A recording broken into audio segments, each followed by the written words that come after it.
Blog Talk Radio.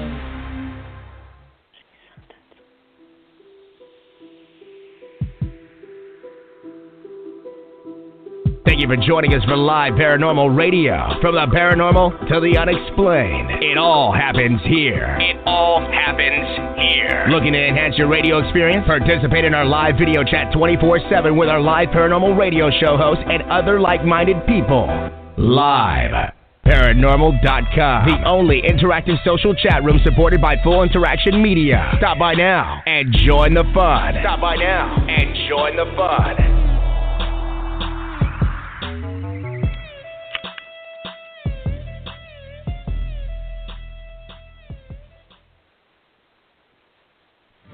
The views expressed here within the programs and chats do not necessarily represent the views of LiveParanormal.com. You're listening to Live Paranormal Radio at LiveParanormal.com.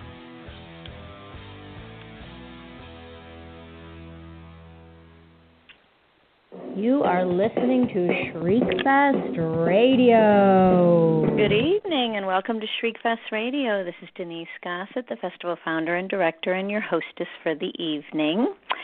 Let's see, Shriekfest is a horror, thriller, sci-fi, fantasy film festival, screenplay competition, and we even have a music video category. We are currently celebrating our 17th year, and we are celebrating it by adding another branch of Shriekfest. So now we have Shriekfest Los Angeles, which is October 5th through the 8th, and Shriekfest Orlando, which is October 21st. Yes, you heard that right. Shriekfest is now bi-coastal. Very exciting. Our website is shriekfest.com. Our call for entries just ended.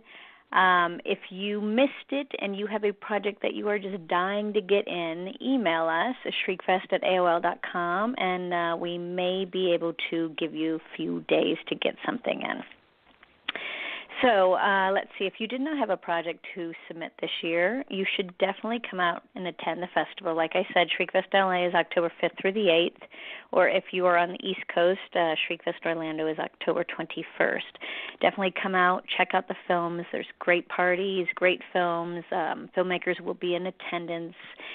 It's a lot of fun. You get to meet a lot of great people and network. I mean, every year people get together and start planning their next projects for the next year. It's kind of my most favorite thing about the festival is people meeting each other and collaborating. Let's see. The call-in number for tonight, if you have a question for myself or my guest, is 347-202-0316, 347-202-0316. If you are shy and you would rather not be on the air but you have a burning question, you can tweet at Shriekfest or email us at shriekfest@aol.com, and I'll periodically glance at those and make sure we get your questions answered. Let's see, what other things do we have? Okay, so August 24th, I believe it is. Mark your calendars. We are doing our next Shriekfest Presents, which is Halloween 2. I'm sorry, I got that date wrong. August 25th. Halloween 2, we've teamed up with New Art, and we are presenting at midnight, Halloween 2. We're going to have some special guests, so get those tickets. Let's see. What other thing? Oh, we're on Twitter and we're Facebook, so come give us a like and a follow. We'd appreciate that. We have not made announcements. Announcements for the 2017 schedule will not happen until early September. So keep an eye on our webpage. Make sure you get your passes. Passes are on sale now, so you can make sure you have reserved seating. And, so pay attention to that because the schedule will go up. And when it does go up, every film will have its own page with details and pictures and trailers, so it'll be really exciting. You'll be able to see everything. All right, I am super excited about my guest tonight. She is a producer. She has done acting. She does voiceover work. She's a writer. She's amazing, and you guys aren't going to listen to anything I say tonight because her accent is so phenomenal. I'm excited to bring Taylor Lawrence to Shriekfest Radio. Hello, Taylor. How are you? Good evening. I'm very well, thank you. How are you, Denise? I am great. Did you just hear what I said about your accent? I blushed immensely. Yes, I did. Thank you very much. No one's going to hear anything I say. They're all going to only hear you. I'm not sure about that, but thank you. So how have you been? Awesome I know we've emailed here and there, but we haven't talked since the festival. Have you been good? Very well, thank you. Yes, keeping busy and moving everything Thorny Devil along, both here and in the UK and a little bit in Australia, developing our features and, auditioning and doing what we all do, really. My goodness. Well, we're going to get into all of that. First, I want to know, where did you grow up? How did you get into this industry? And have you always known you wanted to be in this industry? Yes, I grew up in Australia. I was born in Canberra, Australia, and spent most of and then moved to Sydney, and I lived there. And that's where I started my training as a dancer, well, sort of from a young age. But I always knew I wanted to act and continue acting, and I always had a great love for film. Always, I think one of my very first films I saw at my friend's parents' house, they always used to have old films running and the Rocky Horror Picture Show, and I'm sure I saw that far too young. But I was obsessed with it, and I loved it. So then, and they always had slightly dark sort of film noir pieces playing all the time, and I don't really know what they were, but they were always on. So I kind of moved from Sydney, and then I moved to the UK and lived in London, where I went to drama school, and I stopped dancing, sort of a lot of injury and plagued by that. But I knew that I wanted to move into the other side, to sort of the acting, performing, theatre, TV side of it. So I went back to drama school and retrained, which I loved, absolutely loved, and then continued doing plays both on the West End, the Edinburgh Fringe Festival, fringe productions, voiceover work, started film work, tucking into all of it there really, and then segued over to Los Angeles. Wow. That's where my main bulk of my career began, and then just moved over here for, I think, certainly the weather. Right. Was it hard when you said you had got injured dancing? Was it hard to let that go? It was, yes, because I spent so much sure. of my life training, and it's fully encompassing. It's all day, every day, and it's a different life. But I suppose it's no different really when you look at the way everybody works in all different parts of the industry. It's just all absorbing, but you just have to take a different attitude. But it was very hard. And then hearing my own voice was even harder when I started doing the sort of theatrical training. I was like, whoa. And, a different way of using movement. But it helped me in the long run, I think, with my other training. But yes, it was a difficult decision, but it was also, I guess, kind of forced upon me because I had so much injury, 5 surgeries, and that was it. That was it, really. So wow. Enough, and just enough. 5 surgeries. Now, was it in your feet? Were these surgeries in your feet? Legs and ankles, yeah, sort of from the knee down, and then they wanted to do surgery on my spine, and I think I just went, that's enough. That's really enough now, and decided that I should just stop. So I stopped for a couple of years. I stopped for a little bit and then went out and did all sorts of different work. I worked in the music industry, worked in different parts of the theatre, and then went back to drama school. So, it was fun working on all sides of things while I just took that time out to regroup and go back and get my place at drama school and go from there. And now looking back, do you see all of that as a blessing? Like it led you to the right place you were supposed to be? Absolutely. You see the longevity of a dancer's career or the not so longevity. And right. I know a lot of my friends have sort of, once they went on to have amazing careers, but they've had to stop, move on, and I think some of them have just sort of said, it's interesting talking to them now. Sure. And where they're at. But yes, definitely. I think, yes, in some ways it's obviously led me on a different path, and I am thankful for that. So yes, it's just stopping and taking. And also it's something that I really wanted to do, certainly the acting, certainly the film side of things, filmmaking. I guess it's just taken me to that. It was just a bit of a fast track, or was it? I don't know. Yeah, it always amazes me when we look back on things like that at the moment seems like the worst possible thing that could ever possibly happen in our lives.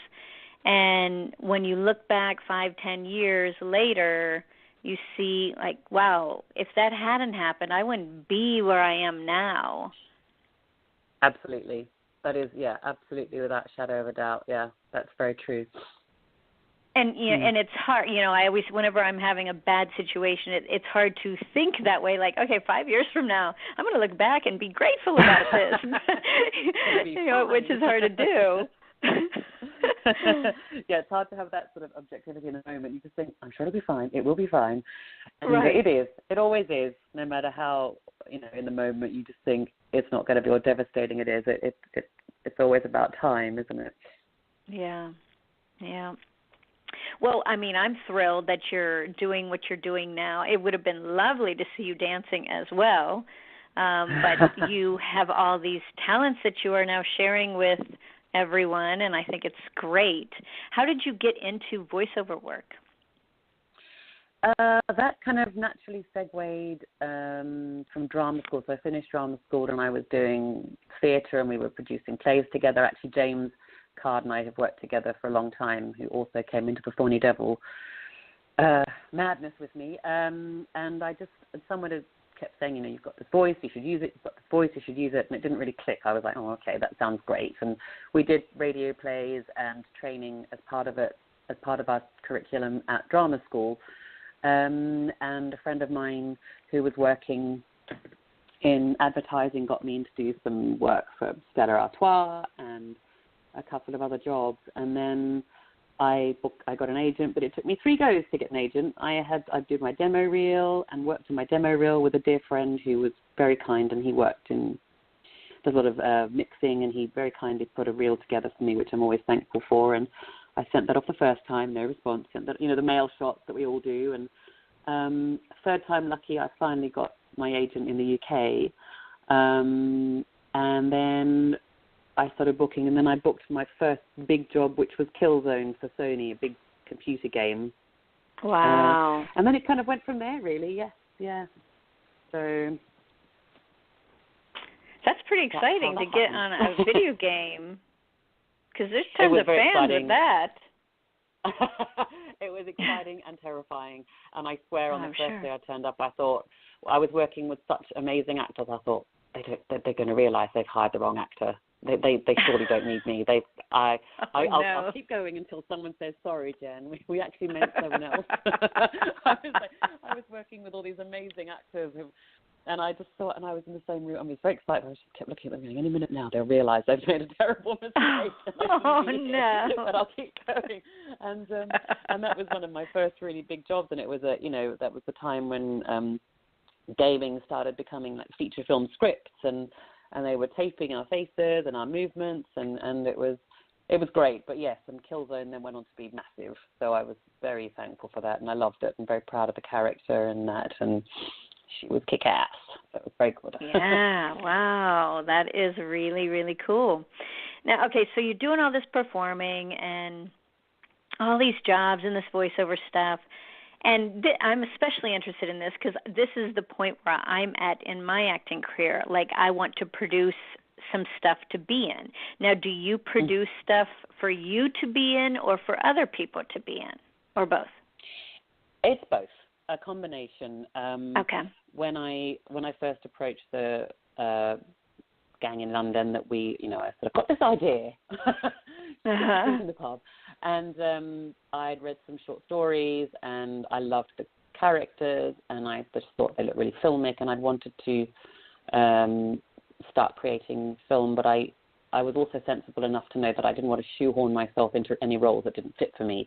And I also knew for the longevity of the company that it needed to embrace others, and it wasn't a narcissistic sort of endeavor. It was about building certainly the people I'm working with, a more collaborative spirit, bringing everybody in to have a chance at using their creative talents or trying different talents. And we've got writers who've tried directing for the first time, or directors.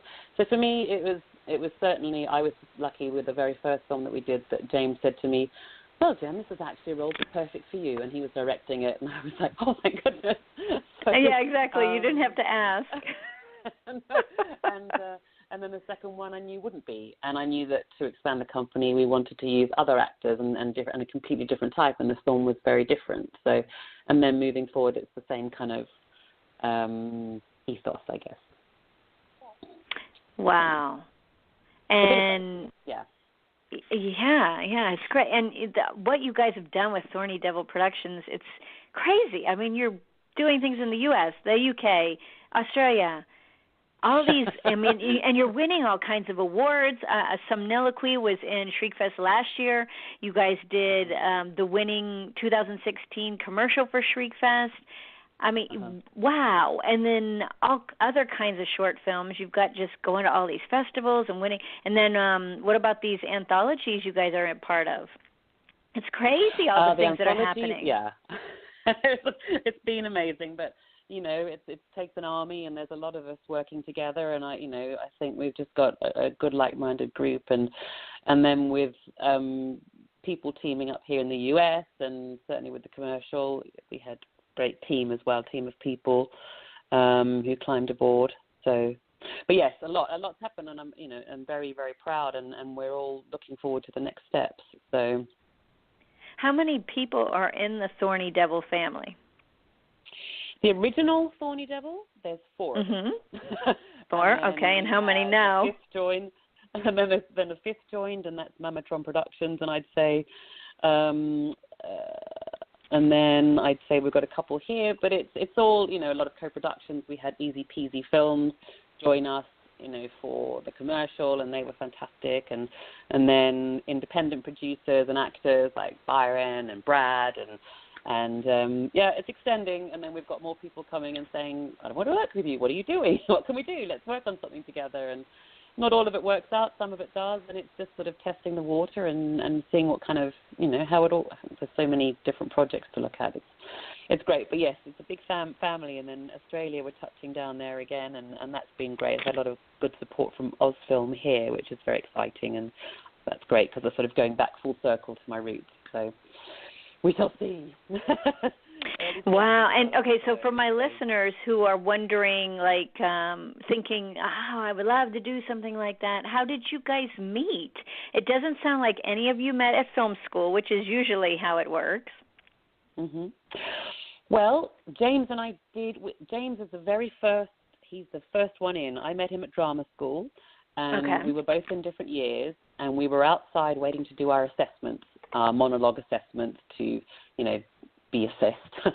And I got chatting to him, and he was talking to me, and he said, I've just written this, and he just said, if you guys don't need any guys to work in any of your plays or any of your productions, tell George, who was our teacher at the time, that, James would love to and work with us. And we did. We ended up working together and just became really, really firm friends. And I just realized how talented James was. And we just stayed friends ever since. And then after we graduated from drama school, we wanted to we took a play up to Edinburgh, which was the basis of a dream that James had, and I was very lucky that he wrote the lead role for me in that, which was fantastic. And it was a sort of existential, incredible piece that he wrote, and we took it. We had it in London and there, and then up at the Edinburgh Festival. And then I met Anna and Tash through mutual friends, and they had been to individual drama schools, film schools, and then Jules had been a producer on UK television. And so I approached everyone, and James, Tash, and Anna initially, we all got together over a beer in the pub in the middle of winter, and we talked about what we were going to do. And then Jules very kindly initially let us use her house for the location, and subsequently through locations for Shrinking Violet. And then and she just said, I love what you guys are doing. And so she climbed aboard and came on board and has her own company, Mamatron, as well. So we worked together on a number of productions over the years. And then I moved to Los Angeles, and Easy Peasy Films, Nigel was a neighbor. Wow. British, and great sense of humor and brilliant, and has had an extraordinary career of his own. And we always just said, we'd like to do something together. And that's when John James Smith came to me about the commercial. Wow. Which was a story in itself, because I'd been introduced to John via another friend here, and we completely did everything over email before John got here a day before the shoot. That's how I suppose that's the idea of how it all came to be. But from James Card, a drama school, to a pub in London, to Los Angeles, to neighbours and good friends. Wow. And the support of all of them. Sorry. How did you guys come up with Somniloquy? Where did that come from? Where did the idea come from? That was the brainstorming child of the four, I would say, James, Tash, Anna, and Jules. And we had done the competition the year before with 6 Seconds to Die, and we'd become runners-up. We decided to enter it again, so it was a typically known as one of our espresso mainlining sessions, where we'll get together and brainstorm about what we're going to do next and drink too much coffee, basically. And it was we talked about what we liked. We all knew that we all liked the dark side of things, everything with a twist. What frightened people. We talked about the fact that there was discussion of how children talking in their sleep was unnerving. Spiritual warfare. What do we have? And then Tash is originally she lives in London, but she's from Kuala Lumpur, and she talked about the spiritual, the folklore around the kris, the dagger. And we were like, brilliant. And then what if a sleepwalking, and the whole thing came from there. So it kind of, careful when we get together with espresso, that's all I can say. What comes from that. I love it.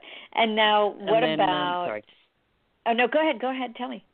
Oh, I was just going to say that the premise for the next year, our Shortcuts to Hell competition, was the winning short would then, you get the opportunity to pitch for the feature. So that's how then that came about. So we ended up, we did the Shortcuts to Hell competition, again, same as we had done for 6 Seconds to Die, and then both went into the anthology, and we were runners-up in both years, and then, yes, I think that's probably a history. Yes. Oh my gosh. Well, it's such a great short, and it's nice and tight. That's my biggest pet peeve, is when people do films and they're just not tight. And Somniloquy really is a tight little film. What is it, like 4 or 5 minutes? Yeah, absolutely. I think it's 4 on the nose. I think it might be 4 on the nose. Mm-hmm. Yeah, it's a great length, and it's easy to program, and it's fun. It takes you on a whole journey in 4 minutes, and so many people think you can't do that, but you can. You really can. Absolutely. And the little boy, Gabriel, is actually the son of Jules. You're kidding. The family. Yeah, and he did a beautiful job. So yes, he did. He was, and it's really hard to. Yeah, it's really hard to get kids where they're not popping out of character right and left. Yeah, he was fantastic, and he's an absolute little poppet, and he had a cameo role in another one of our shorts, and he just loves it. He really enjoyed it, especially with that subject matter that's a bit difficult when there's quite heightened tension involved as well, I think. But yeah. And what about the winning commercial for Shriekfest? Who came up with that idea? That was John James Smith, who contacted me. I'd been in touch with him about another production. I think we'd initially talked through a friend of mine here, or a mutual friend of ours, who decided we should meet because John was very talented and I was doing what I was doing, and he just said, I think you should both meet. And we talked extensively over email about, what we were sort of wanting to do. And we were talking about developing another project, actually. And then he contacted me literally the day I entered Somniloquy into Shriekfest, and he said, I've got an idea. I think I've got the winning commercial for the Shriekfest. Oh my gosh. And I just went, okay, that's confident, brilliant. I said, tell me about it. And I just said, funny enough, I've just been in touch with Denise, and we've been we just submitted some Niliquy. I said, fine, what do you want to do? I said, what do you need from me? He said, I need your talents. And I said, in front or behind or both. And he said, well, I need your producing, you know, need your help producing. I was like, great, tell me what you've got.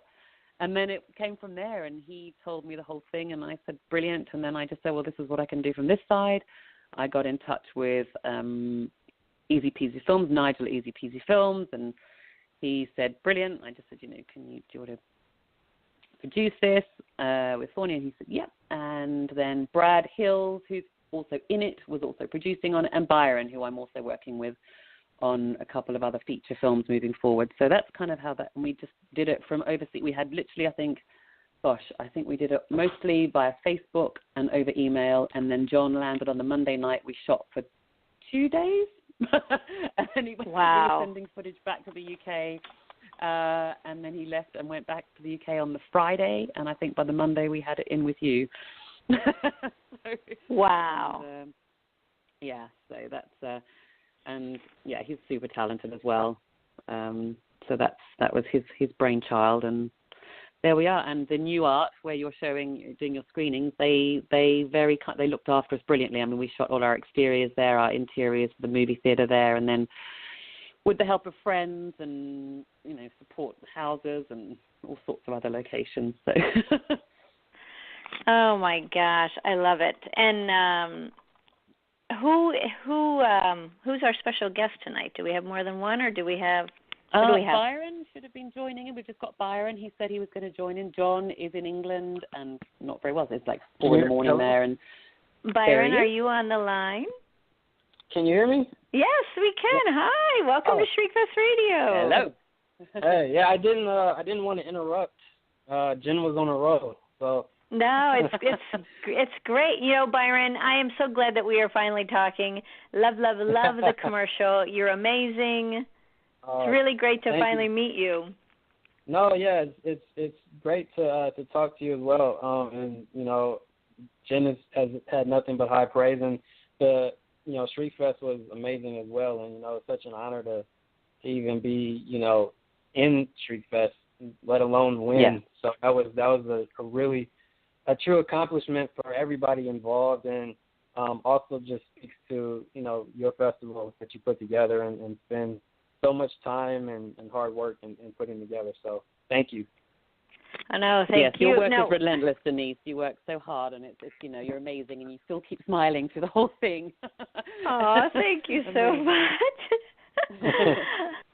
Byron, so Jen was saying just a bit ago that you had called her up and you said, I think I've got the winning commercial. What made you think it was the winning commercial, and how did you come up with that idea?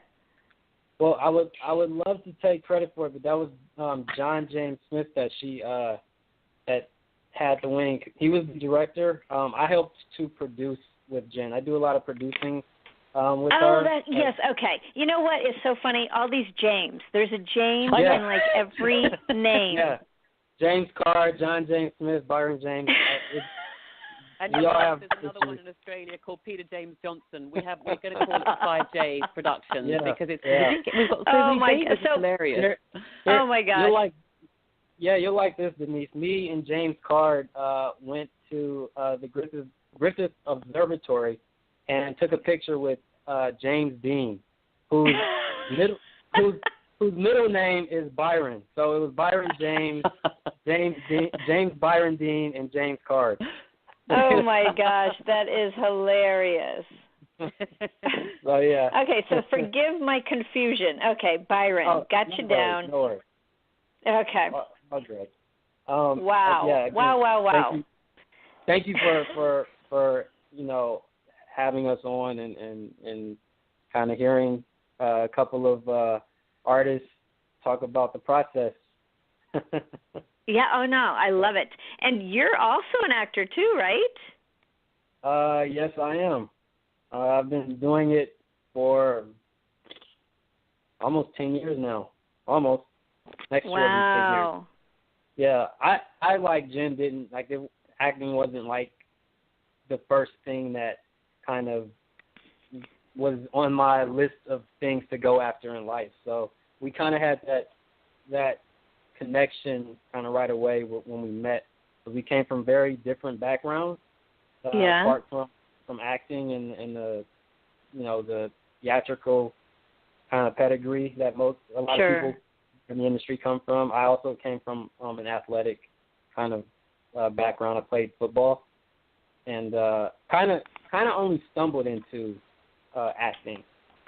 And it was actually I was at college and I was taking a lot of business courses, and I got hurt playing football and I couldn't play anymore. And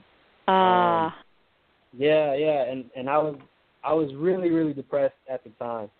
And I'm sure. Yeah, and kind of being in class all day, taking courses that I really wasn't interested in anymore. I needed something to what I thought at the time was to sleep. Like I wanted a class I could sleep in and maintain a fairly decent grade point average. And the first thing that popped into my head was acting. They don't do shit. Oh, like you thought you could sleep in an acting class? Yeah. I love it. That was literally my thought. And so, fortunately for me, the acting program at the school I was attending was one of the top programs for junior colleges in the country, top 10 in the country. And when I walked in, it was like mid-semester, and I'm like, I go to the head of the department and I say, hey, can I get a late ad code because I want to join the acting class? And, he pure kind of stereotypical acting teacher, had the suspenders, the funky mustache, kind of 5'5", chubby guy, and he's like sweetest guy in the world, Ed Hill, and he said, he asked me had I ever acted before. I said no, and he said, well, you have to audition to get into our advanced acting classes. And I said, well, I can act. Like I had like this pride thing going, saying that I didn't want to be in beginner acting because I'm better than that. And so he kind of made this deal with me, saying that he would put me in the intermediate class, but if I was just sleeping or wasn't taking it seriously, he would kick me out. And so and no sleeping there. Yeah, there's no sleeping there. And he kind of got me out of my funk, if you will, and pushed me to do things I had never done before in my life. So that's kind of where my whole acting kind of started. And I actually ended up doing the program for another year and a half. Did a bunch of theater, a bunch of shows, and just fell in love with it. And kind of went on from there. Wow. So look at that. You were looking to sleep, and now you're an actor. This is going to be the craziest story. Brilliant. Yep. Wow. And you two met because of the acting? We met through a mutual friend Byron? We met through my former roommate. It was he and Jen had worked on a project together, and then we just kind of met at once. And then I had written my first screenplay actually, and it was kind of I didn't expect anything to happen with it. It was a feature-length screenplay, and also my first attempt at writing. And my roommate had read it, and he said, I think Jennifer Taylor would like to, this is something that would speak to her. And I had never even met Jen before. And then, I let Jen read it, and she loved it. And then that's kind of how our friendship kind of started, so to speak. And then we ended up working on a short film together called Abyss of Being, and that's really how we started working professionally and have just been really close friends, ever since. So nice. Yeah. Well, Byron, when you came on the line, of course, I was confused thinking you were John James Smith, And No we worries. did meet at the festival, didn't we? Yes, The yes, three of us you talked did. quite a bit, and we had a great time. Yeah, so we did. my apologies that I completely could. You probably going, we did meet. We did meet. It's okay. No, I'm so sorry. It was fun. I know. You got a lot on your plate, and it's. Oh, I take no offense whatsoever. My mother does that all the time. My brother, thank my you. younger brother, she whenever she's like trying to call me and my brother, like his name is Alex, and she'll call me and she'll say, Alex Byron, get over here. You know who I'm talking to. So, one of you. One of you. Yeah, one of you. Whichever one of you. I love it. Yeah. So what? Okay, so what? Since you both are acting, both are producing, what would your advice be to actors who think they want to produce or producers who think they want to act? Run.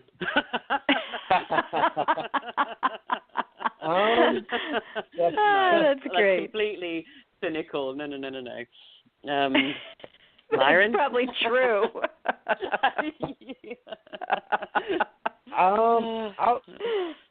That's a good question.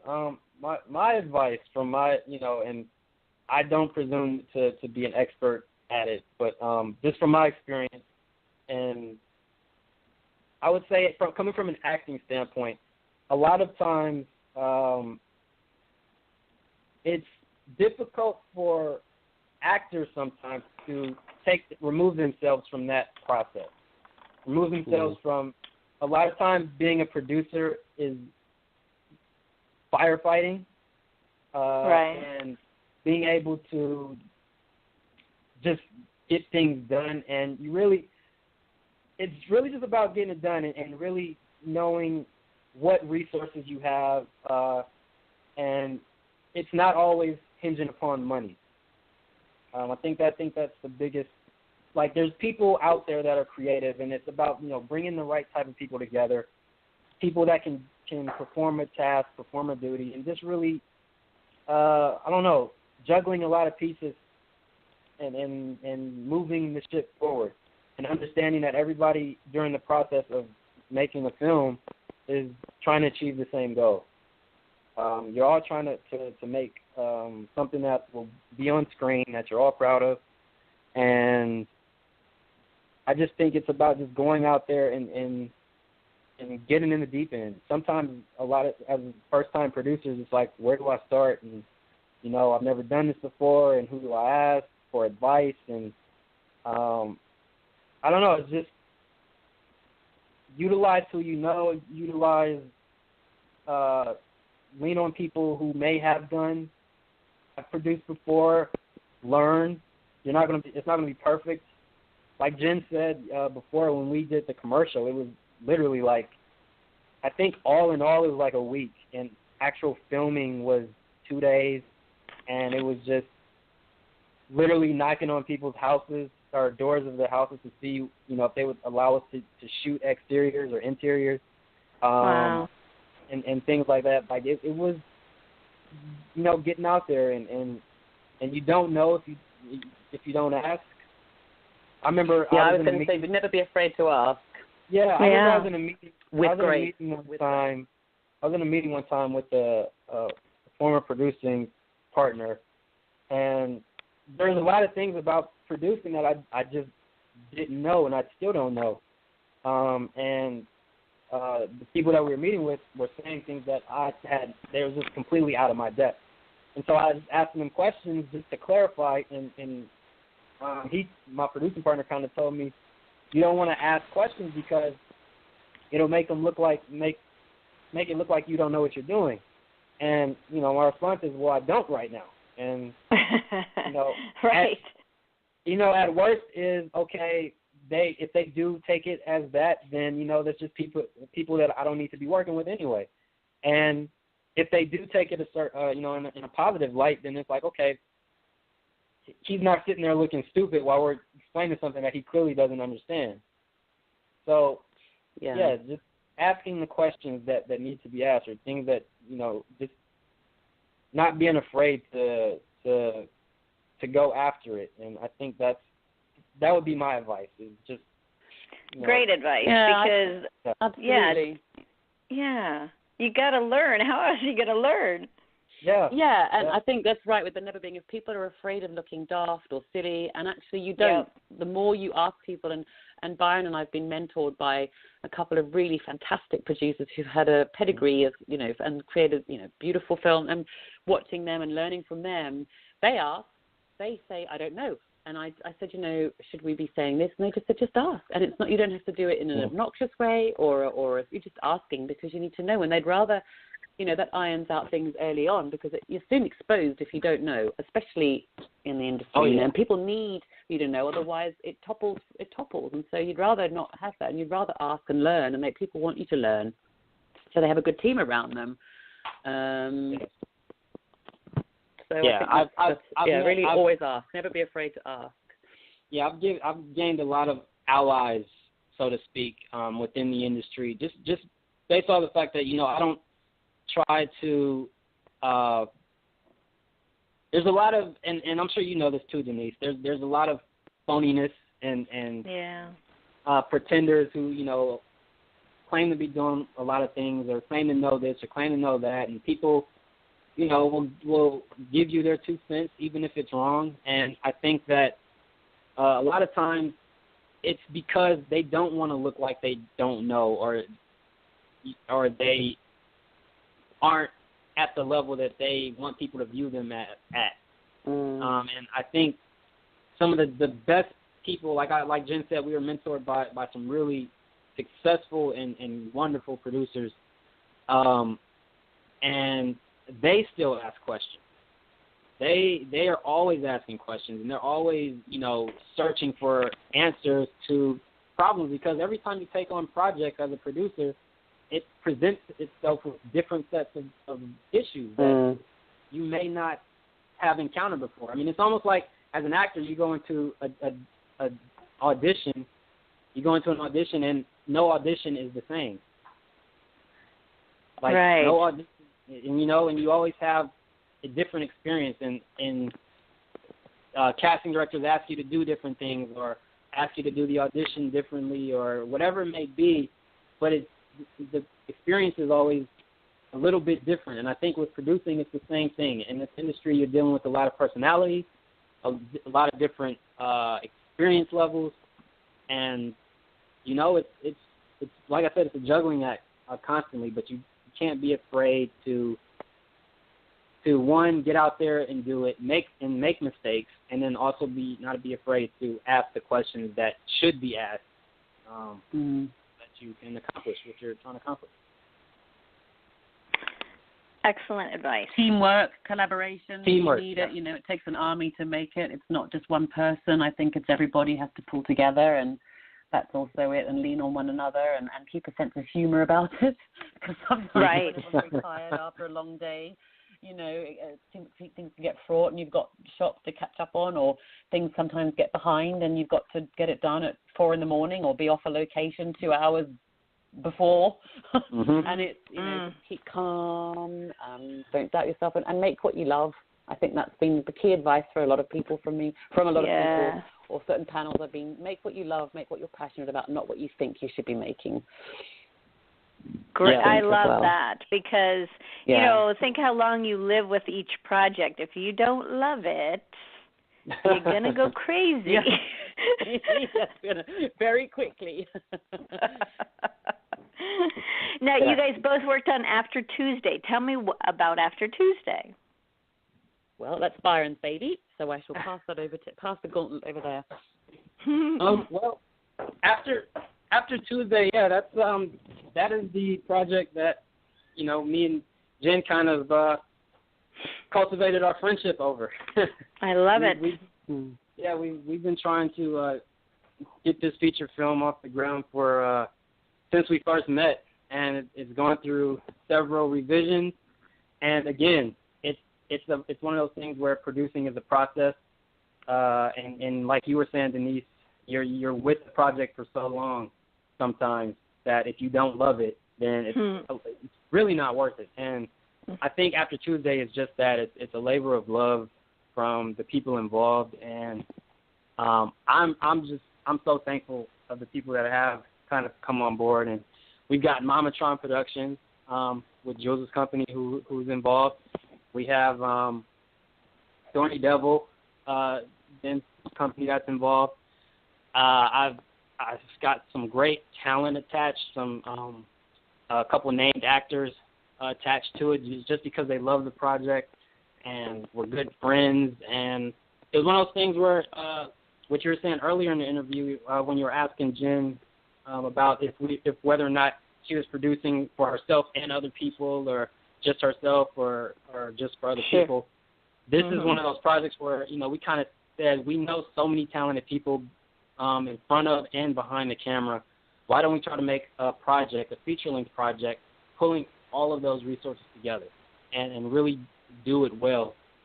We do a lot of shorts, and, it's time for us to make that leap in the feature. And so that project literally is just that. It's all of us not going to a studio and me not handing off the script to kind of bigger producers and things like that, because it's, this is something we're really determined to do. And it's I guess a little bit about the project itself. It follows the lives of 5 different people from vastly different backgrounds, leading up a week leading up to New Year's, and it just talks about how kind of the Crash vein, the movie Crash, kind of like how their lives intertwine and intersect. But this one doesn't deal with the racial tensions, so to speak. Sure. This is more of just the people who are, it kind of drops you in the middle of people in life going through their shit, and they're trying to just figure out how to move forward in their lives in the best way that they know how to do. And around New Year's is when everybody is making these grand epiphanies and and all that. So it's people who have major decisions ahead of them, and I just thought it'd be something, let the actors act, let the creatives be creative, and let everybody that we know who has skill sets within the film industry utilize it. And that's kind of just really what that film is all about. I love it. And now, what would you guys say, going from shorts to features, what do you think, besides the money and, the obvious things, what is the hardest thing? The money? Or is it the money? Yeah, I was going to say. It's the money. Although I have to say, when we did Shrinking Violet, which was a sort of a long form short at 25 minutes, and we had a wonderful producer look at it, and he just said to me, "Why isn't this a feature?" And he said, "You could have shot for another weekend and easily made this a feature." And I was just like, "Oh." It didn't even occur to me. That was my inexperience, and I just thought, actually, so it doesn't always have to be yes, you sort of think it has to be the money. You get lost in the whole money, names, this, that. But actually, I need to remind myself of that, because he just said this could have easily been a feature, and it should have been, and it's fantastic, and blah, blah, blah. So, yes, but it is, it seems to be the fun still, or at least trying to keep that and ethos and moving forward and thinking, okay, we don't need to completely worry about the money, but it is a bit of the money for certain. Still money. pay everybody. If you want to pay, we'll make sure everyone's paid for their work, or as much as possible, compensated as much as possible. Can you trick yourself into thinking you're doing 5 shorts and they're going to all be strung together? Yes, well, maybe we should do that exactly. Denise, I can say this on my end. I can trick myself into saying that, but when you get the crew around, and those guys, they're the ones you have to actually do the Jedi mind trick on.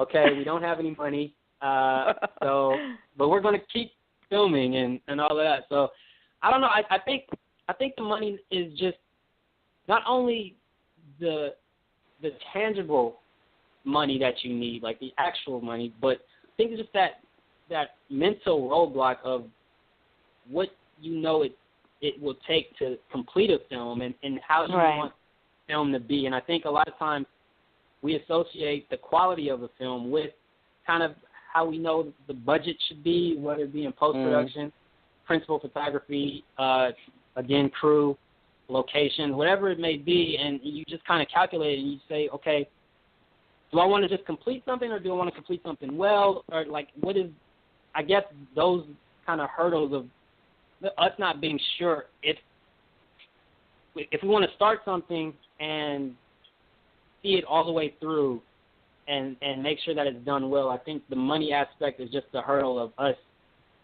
uncertainty, if you will. And I think that's scary. That's a huge hurdle to overcome for any filmmaker. And as you know, with any budget, money seems to always be the one thing. No matter how much you have, it seems like it's never enough. Right. And well, then on the flip side, people and sorry. Yeah. No. Go ahead. Saying that the amount of people that we have had support us and sort of go, okay, well, let me see what I can do and what we have got. And when we've said, well, this is all we've got, and what they have given us has been phenomenal. So at every point, ever since the get-go, from starting Sony right up until now, every single person has been like, well, we don't have this, but we can do that, and we can look after you here, and we can make sure this is looked after. And everyone's gone, okay, let me see what I can do. At every single point with every single film to date, and we've been very lucky to be supported both in the UK and here, and also with moving forward in Australia with Peter Johnson and Fade In. You know, they've just been, everyone's been fantastic, I have to say. So even though, and so we just have to keep asking. That is great. What was I going to say? Talking about the money. One thing I've noticed doing Shriekfest all these years is you have the films that when you find out their budget, you're like, oh, my gosh, I mean, it's an amazing film, but really it costs that much? And I think people get in the mindset often that, you know, you see these studio movies, you know, millions and millions of dollars, and I think independent filmmakers sometimes start going down that road. Well, I don't have millions of dollars. However, through the years, I've seen several features come through that, no lie, cost $10,000. Yeah, absolutely. It can be done. Yes, you have to get creative. Yes, you have to, you know, have one location maybe. But let me tell you, those guys sold that film and have made so much money. Yeah. Absolutely. And that's what you've got to remember that and see that and be inspired by that. And I think that is asking, that is calling in favors and saying, please help us if you can't, and exactly doing that, because I think you're absolutely right, Denise. You see people going, well, we have to have this much, we must do this, and if you'll we don't, never then do they won't it. look at us, and it's like, you won't do it, absolutely. You have to just go, right, well, what have we got? Let's make the best, let's do what we can with what we have, and people will join us if we want to, if you're very honest and say, we don't have this, what can you help us with, and they'll come in, and absolutely, I think that's right. And we never have to worry about how. That is like the biggest thing that, you know, people worry about. Well, how are we going to do this? We don't. Well, who cares how we're going to do it? We're just going to know it's going to happen, and we're going to get creative on it happening. But we don't have to, because if you sit around and wonder how, or if you sit around and say, we need X amount, you're going to talk yourself out of doing it. And like Byron, you mentioned, are you going to just do something, or are you going to do something extremely well? Sometimes we have to just do something. This is true. You know, to get that ball rolling and get that fear out of the way. Yeah. Okay, yes, I failed here, but look, I did it. Now let's move on. Absolutely. You know, it's interesting. Because so many people just talk themselves out of it. Yeah, I have to say, though, most of, actually everything that, and I don't want to speak for you, Jen, but I know most of the stuff that I've done or completed as far as short films, and even the one lone music video that I was able to produce or co-produce came just from that. It's like, okay, let's just do it, and you know, when we did it. I mean, going back to the commercial, it was just one of those things. Hey, this director in the UK named John James Smith wants to do this commercial. What do we got? What can we get? And let's do it. Yeah. Link arms, join forces, and do it. Mm-hmm. Mm-hmm. Yep, which I think is just brilliant. You guys, we are almost out of time. I cannot. Where did it go? Wow. Oh.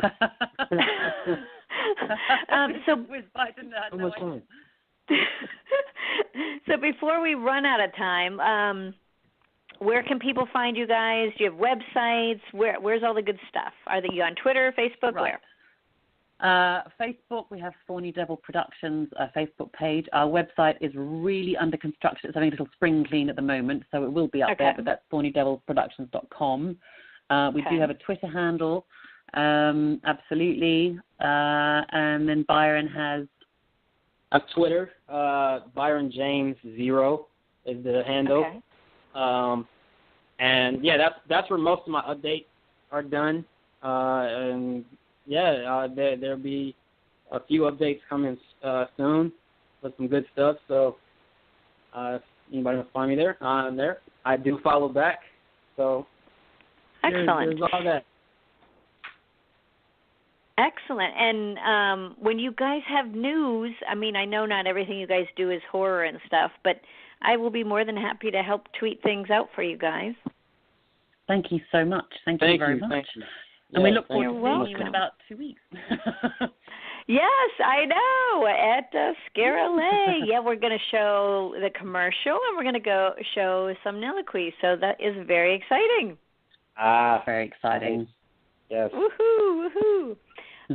Thank you guys again for coming on the show, and it was really great catching up. We're going to have to do this again because it went by way too fast. Yes.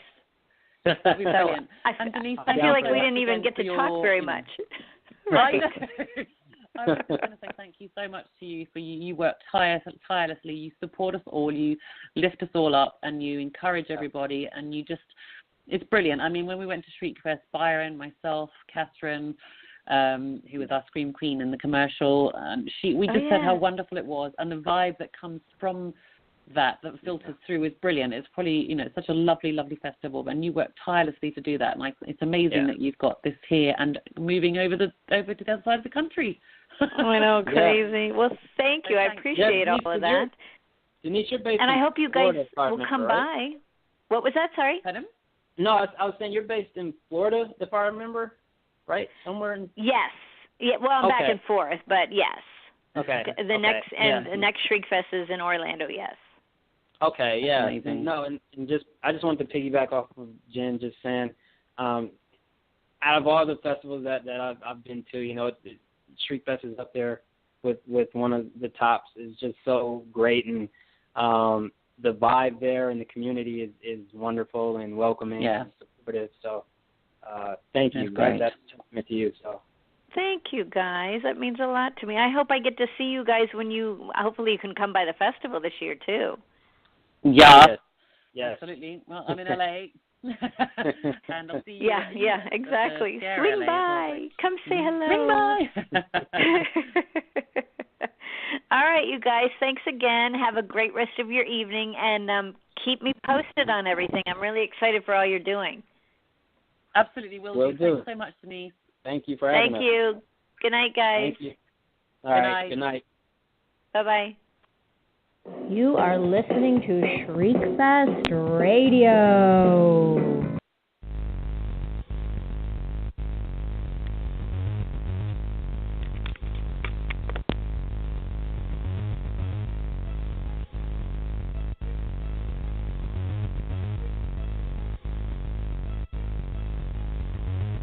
Thank you for joining us on History FM Radio on liveparanormal.com and history.fm. From paranormal to the unexplained history, it all happens here. Looking to enhance your radio experience? Participate in live interactive chat 24/7 with our radio show hosts and other like-minded people on www.liveparanormal.com, the only interactive social chat room supported by full interactive media. Stop by now and join in on the fun.